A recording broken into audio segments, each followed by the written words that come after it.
When the bombing stopped in Iraq, a cry went out for help, and an American living in Japan answered that call. Leading a team of young Japanese students, Ken Joseph Jr. of assyrianchristians.com found there were two basic needs.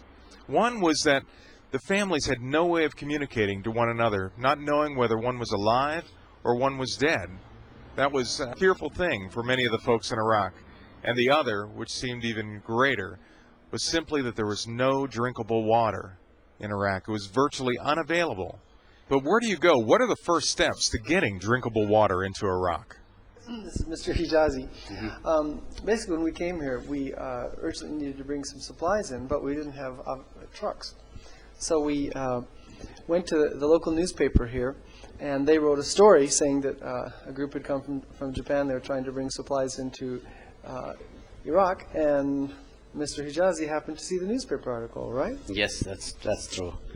And we offered to assist them in providing the truck to carry whatever they want to take with them to Iraq.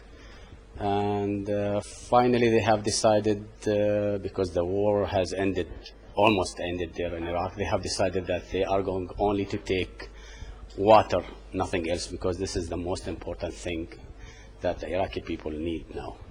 But this is not just a truck. This is like, so far we have 20 tons. I mean, we've seen, 2 or 3 ton trucks, but I mean 20 tons is, so he really, simply says, well, we offered a truck. I mean, this is a really big deal. And a big deal it was. 20 tons of truck necessary, 11,000 bottles of water.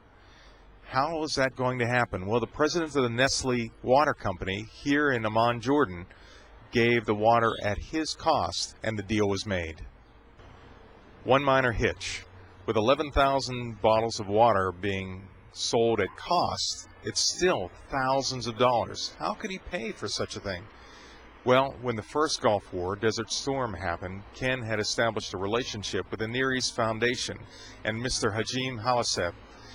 With that relationship, they were able to minister and help in relief for the Iraqi people after the first Gulf War, and once again, that relationship was reestablished, and Mr. Hajim helped in covering the cost of this water.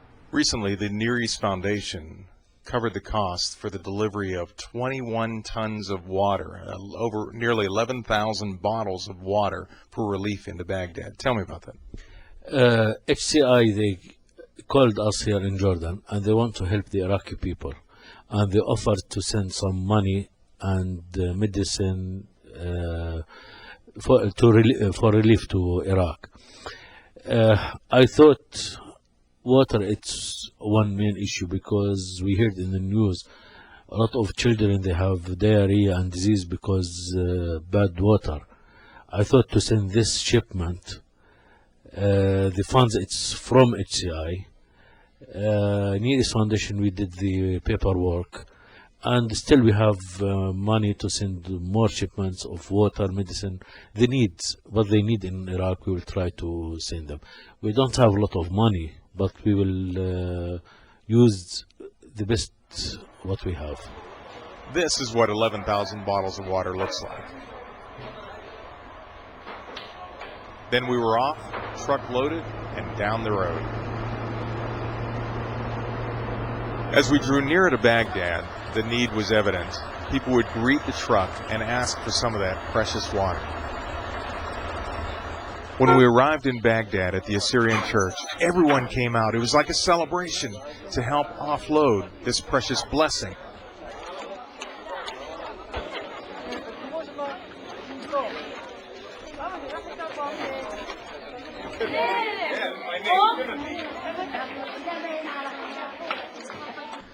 But what of the communication need?